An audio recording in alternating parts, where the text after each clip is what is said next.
주님의 십자가를 묵상하며 주님께서 또 우리를 구원하셨음을 기억하면서 그렇게 보내시는 아주 뜻깊고 감사가 넘치는 절기가 되실 수 있기를 축복합니다. 소년 다윗이 살던 시절에 이스라엘을 괴롭게 하던 민족 중에 하나가 블레셋이었습니다. 이스라엘 서쪽 해안지대에 살던 그들은 아주 오래전부터 이스라엘과 적대 관계였죠. 다윗이 아버지의 명령을 받아서 엘라 골짜기로 심부름을 갈 당시에도 이스라엘과 블레셋이 대치하고 있는 상태였습니다. 다윗은 8형제 중에서 막내로 전쟁에 나간 맨 위에 3명의 형들에게 음식을 배달하고 또 그들이 무사하다는 것을 확인하고 증표를 가져오라는 아버지의 명령을 받게 됩니다. 그리고 그 전쟁터에 도착한 다윗은 블레셋 가드 출신의 거대 장수 골리앗이 외쳐대는 고함 소리를 듣게 됩니다. 맞붙어 싸울 수 있는 한 사람을 내보내라는 이런 골리앗의 외침에 40일이 지나도록 이스라엘은 두려움에 떨고만 있었습니다. 골리앗은 이스라엘의 군대를 모욕하고 있었고 그것은 곧 이스라엘이 섬기고 있는 하나님에 대한 모독이기도 했습니다. 다윗은 그것을 참을 수 없었고 자신이 나가서 골리앗과 싸우겠다고 결심을 하죠. 형들은 다윗의 태도가 마음에 들지 않았습니다. 그들의 눈에 다윗은 아직도 철부지 막내 동생이었고 아직 얼굴에 붉은 기조차 가시지 않은 앳된 소년이었기 때문이죠. 큰형 엘리압이 다윗을 꾸짖습니다. 전쟁을 구경하러 온 주제에 그게 무슨 교만한 말이냐 그렇게 말했지만 다윗은 의지를 꺾지 않습니다. 마침내 그 소식이 사울 왕에게도 알려지게 되었고 다윗은 사울 왕 앞으로 불려가게 됩니다. 그토록 용감한 결심을 한 장수가 누구인지 내심 기대했던 사울은 다윗의 모습을 보고는 실망하고 말죠. 33절 말씀에 이렇게 기록하고 있습니다. 사울이 다윗에게 이르되 내가 가서 저 블레셋 사람과 싸울 수 없으리니 너는 소년이요 그는 어려서부터 용사임이니라. 다윗의 나이를 아무리 많게 계산해도 15세 정도가 된다고 말씀을 드렸습니다. 8형제 중에 다윗은 막내였고 전쟁에는 맨 위에 있는 3명의 형들만 나갔다고 성경에 기록되어 있죠. 이스라엘에서 전쟁에 나갈 수 있는 나이는 20살이었습니다. 집에 남아있던 넷째 형의 나이를 많게 잡아서 19이라고 계산하고 그 아래에 있는 형제들이 매년 태어난 것으로 계산을 해도 막내였던 다윗은 15살을 넘기기가 어렵습니다. 그러나 이 소년 다윗의 결심은 아주 단호했습니다. 무슨 생각이었는지 결국 사울 왕조차 다윗을 골리앗에게로 내보내기로 결심하죠. 사울이 다윗에게 이르되 가라 여호와께서 너와 함께 계시기를 원하노라. 요즘에 15살 먹은 청소년을 전쟁터에 내보낸다면 아마 전 세계적으로 큰 무리를 일으키게 될 것입니다. 그런데 사울왕은 골리앗과 싸우러 가는 그 다윗에게 최고의 배려를 해주면서 골리앗 앞으로 그를 이끌게 됩니다. 바로 자신의 군복과 무기를 다윗에게 내어준 것이죠. 38절 말씀을 보면 이렇게 되어 있습니다. 이에 사울이 자기 군복을 다윗에게 입히고 노투구를 그의 머리에 씌우고 또 그에게 갑옷을 입히매. 군인에게 있어서 자신의 군복과 무기는 그 자신이라고 말할 수 있습니다. 본인의 생명과 다름없는 것이 바로 군인이 가진 무기요 군복입니다. 이후에 다윗이 승리를 얻고 사울의 아들 요나단이 다윗과 맹세하고 그의 생명을 자신의 생명처럼 여기면서 우정을 표현하는 방법으로 자신의 무기를 다윗에게 건네주는 장면이 나옵니다. 바로 내가 나의 생명과 다름없는 아주 소중한 존재라는 것을 바로 그러한 행위를 통해서 나타낸 것이죠. 그 누구에게도 행해지지 않았던 일이 다윗에게 베풀어진 것입니다. 다윗은 왕의 군복과 투구 그리고 갑옷을 받아 입습니다. 그리고 그 위에 왕의 칼을 차게 됩니다. 그런데 곧이어서 예상 밖의 일이 벌어지게 됩니다. 39절에 이렇게 기록하고 있습니다. 같이 한번 읽어볼까요? 다윗이 칼을 군복 위에 차고는 익숙하지 못하므로 시험적으로 걸어보다가 사울에게 말하되 익숙하지 못하니 이것을 입고 가지 못하겠나이다 하고 곧 벗고. 다윗은 왕의 갑옷과 무기를 사용하지 않기로 했습니다. 39절을 읽을 때마다 제 머릿속에 이런 말이 떠오릅니다. 참 이런 철없고 맹랑한 10대 같으니, 그런 말입니다. 여러분, 지금 이 군복과 투구와 갑옷과 칼은 왕의 것이었습니다. 왕이 다윗에게 내려준 것이죠. 일개 양치기 목동이 감히 그것을 지금 거부하고 있는 것입니다. 다윗이 그런데 이것을 거부한 이유는 아주 분명하고 단순한 이유였습니다. 그에게 익숙하지 않았기 때문입니다. 39절 말씀 안에 두 번이나 익숙하지 않았다라는 표현이 등장하고 있습니다. 익숙하지 못함으로 익숙하지 못하니 이것을 입고 가지 못하겠나이다. 여러분 한번 생각해 보십시오. 15세 된 소년에게 성인이 입던 군복과 갑옷 그리고 노투구를 무장시킨 것이죠. 다윗이 아무리 육체적으로 성숙했다고 해도 그것이 그의 몸에 잘 맞을 리가 없습니다.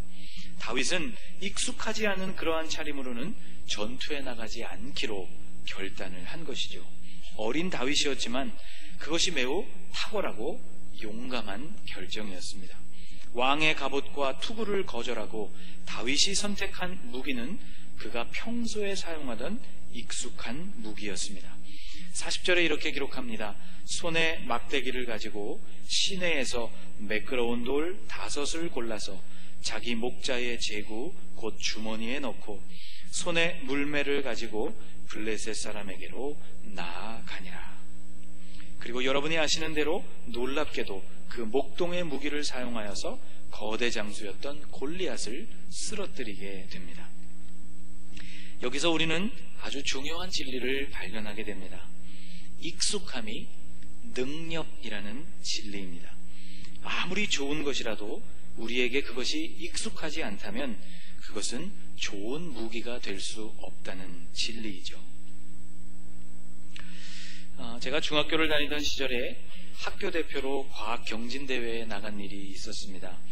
그때 나갈 당시의 종목이 라디오 조립이었습니다. 이렇게 생긴 전자기판에 부품들을 하나씩 끼워놓고 뒷면을 납땜해서 제한된 시간 안에 라디오를 완성해내는 그런 대회였습니다. 요즘은 이런 대회가 잘 없죠. 그런데 80년대만 해도 참 이런 과학경진대회가 많이 있었습니다. 요즘 부모님들 같으면 뜨거운 인두를 손에 들고 이런 작업을, 남년기를 마셔가면서 하는 작업을 결코 기뻐하지 않았겠지만 그해 가을인가 저는 이 납땜에 아주 푹 빠져서 지냈고 학교에서 지원해주는 라디오 키트를 수없이 만들어내면서 굉장한 만족감을 느꼈습니다. 그리고 감사하게도 시대회에서 1등을 하게 되었습니다. 그리고 얼마 지나지 않아서 도대회를 나갈 기회가 주어졌죠. 도대회를 준비하면서 저는 여러 면에서 업그레이드를 했습니다. 라디오가 잘 동작한다는 똑같은 조건에서 순위를 가름하게 되는 기준은 기판 뒷면에 납땜이 되어 있는 상태였습니다. 이것이 부품을 끼우고 납땜하기 직전의 모습인데요. 이렇게 부품을 적당한 높이로 끼우고 뒷면에 이 부품의 다리를 구부린 상태에서 납땜을 하게 됩니다. 납을 녹여서 기판과 그 다리가 하나가 되도록 고정을 시키고 그리고 남는 부분은 날카로운 도구를 사용해서 딱딱 끊어내면 이제 작업이 마무리되게 되는데 납의 양이 적당해야 하고 굳어진 그 납의 모양이 동그랗고 표면이 매끄러울수록 높은 점수를 받았습니다. 도대회를 앞두고 그래서 저는 우선 인두를 좋은 것으로 바꾸었습니다. 늘 사용하던 이런 보급형 모델 대신에 권총형으로 생긴 고급형 모델로 바꾸고 납땜 방법도 선생님의 제안에 따라서 바꾸어 보기로 했습니다. 납을 녹여서 붙이고 그 이후에 다리를 잘라내는 방식 대신에 먼저 다리를 알맞게 잘라내고 그리고 납땜하는 방식으로 바꾼 것이죠. 이렇게 하면 잘려난 흔적이 전혀 없어서 납땜한 면이 아주 동그랗고 매끄럽게 되기 때문이었습니다. 자, 여러분, 대회 결과가 어떻게 되었는지 굉장히 궁금하시지 않습니까? 모든 것이 완벽했습니다. 그런데 결정적으로 음량이 작았습니다. 아마 어딘가 접점이 불안정했던 것 같아요. 결국 장려상에 그치고 말았습니다. 무엇이 문제였을까? 어린 나이에 굉장히 많은 고민을 해보다가 결론을 내렸는데 그 결론은 테크닉도 바꾸었고 장비도 바꾸었지만 그것이 저에게 익숙하지 않은 것이었다는 것이었습니다. 여러분, 익숙함이 능력입니다. 아무리 좋은 것이라도 그것이 익숙하지 않다면 그것은 우리에게 좋은 무기가 될 수 없는 것이죠.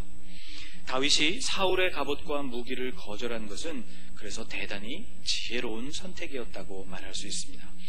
반면 그가 들고 나갔던 막대기와 물매는 다윗에게 아주 익숙한 도구였습니다. 양을 지킬 때 늘 사용하던 것이었죠. 그것으로 다윗은 사자와도 싸워보았고 곰과도 싸워본 경험이 있었습니다. 그 무기가 다윗에게는 익숙했습니다. 이렇게 정리해 볼 수 있습니다. 싸움의 대상은 짐승에서 골리앗으로 바뀌게 되었지만 싸움이라는 본질은 같았기 때문에 익숙한 복장과 무기를 들고 나갔던 것이죠. 여러분, 영적인 전쟁에서도 이 원리가 똑같이 적용됩니다.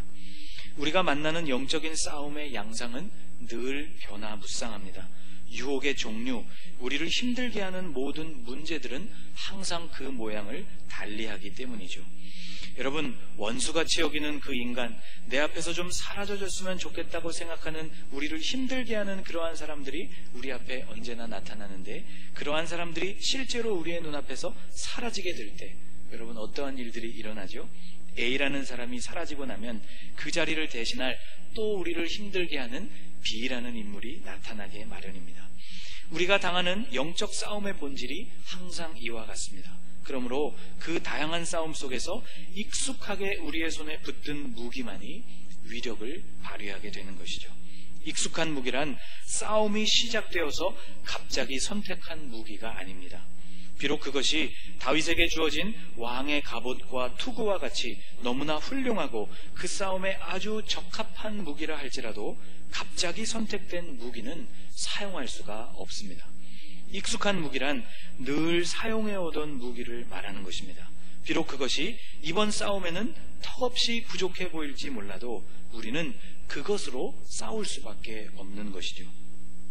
평소에 기도한 일이 없고 주님과 함께한 시간이 없고 말씀과 더불어 씨름하며 고민한 경험이 없는 이가 갑작스러운 위기 상황 속에서 기도를 그 문제를 해결할 수 있는 방법으로 선택하고 말씀으로 그 문제를 풀어나갈 수 있는 말씀으로 그 문제를 푸는 길을 선택했다고 해서 여러분, 그 문제가 풀어질 수 있을까요? 거의 불가능한 것입니다.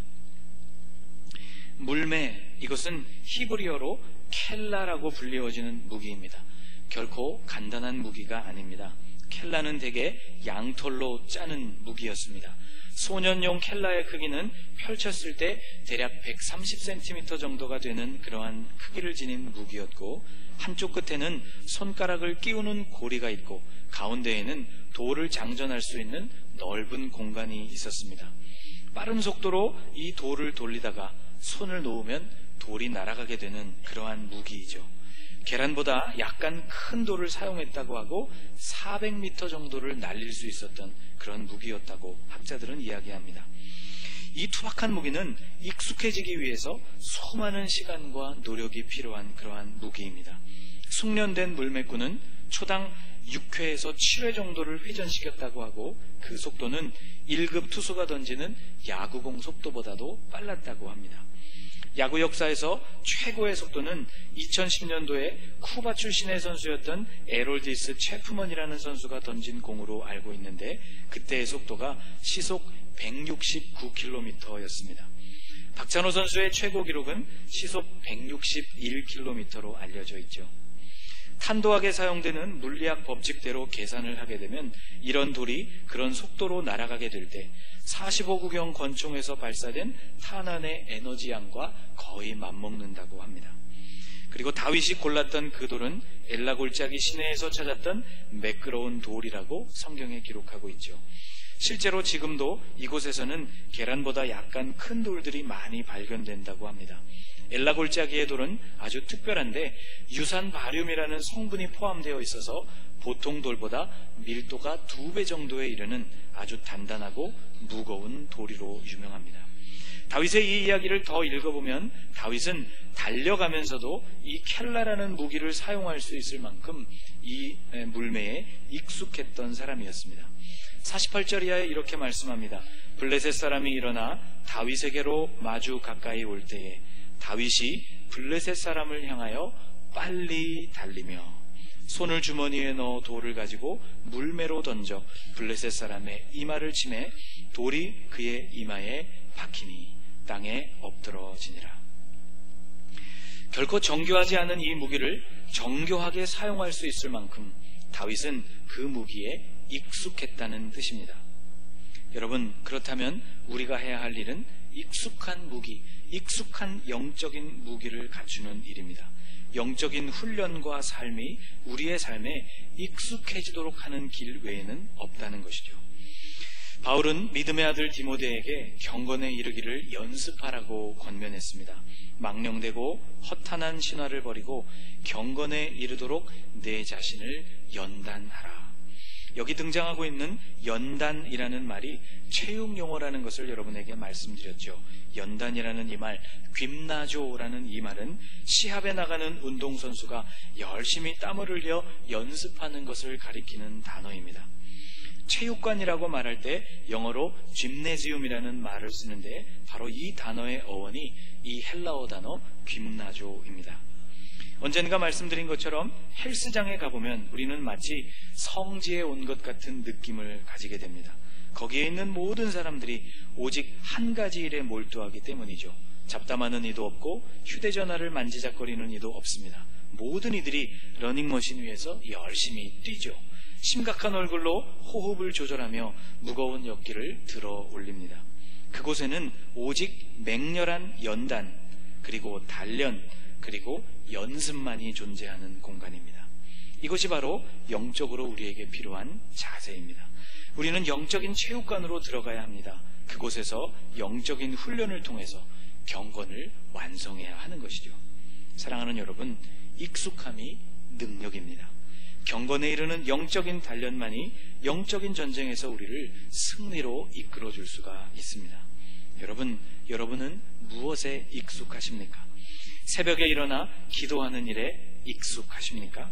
하루를 말씀과 더불어 시작하는 일에 익숙하십니까? 어떤 일을 계획하거나 혹은 어떤 일을 결정할 때 주님께 묻는 일에 익숙하십니까? 어떠한 일을 만나도 감사하는 일에 여러분은 익숙하십니까? 여러분, 그것이 우리의 능력입니다. 우리가 싸울 수 있는 무기는 바로 그러한 익숙함입니다. 반대로 엉뚱한 일들에 우리가 익숙하다면 우리는 영적인 전쟁 한복판에서 민망함과 당황스러움을 금치 못할 것입니다. 이생과 내생에 유익한 경건의 연습, 이 그나조가 여러분의 삶에 언제나 흘러넘치게 되시기를 축복합니다. 그래서 다윗처럼 익숙한 그 영적인 무기를 들고 날마다 승리하게 되실 수 있기를 주님의 이름으로 축복합니다. 기도하겠습니다. 하나님, 우리가 영적인 일에 익숙한 성도들이 되기를 소망합니다. 영적인 문제와 위기 앞에 놓일 때 아무리 좋은 해결책과 무기가 우리의 손에 들려진다 할지라도 그것에 익숙하지 않다면 그것으로 싸워서 이길 수 없다는 진리를 깨달았습니다. 하나님, 우리가 기도하는 일에 익숙한 자들이 되게 하여 주옵소서. 말씀으로 기도를 여는 일에 익숙하게 하옵소서. 주님께 늘 묻고 응답받는 일, 그 일에 귀를 기울이는 일에 익숙한 자들이 되게 하옵소서. 어떤 상황 속에서도 자족하는 일에 익숙하게 하옵소서. 항상 기도하고 쉬지 않고 기도하며 항상 기뻐하고 범사에 감사하는 일에 익숙하게 하옵소서. 이것이 우리의 영적인 무기가 되게 하옵소서. 그래서 결국 승리하는 성도들이 될 수 있도록 우리를 붙들어 주옵소서. 예수님의 이름으로 기도하옵나이다.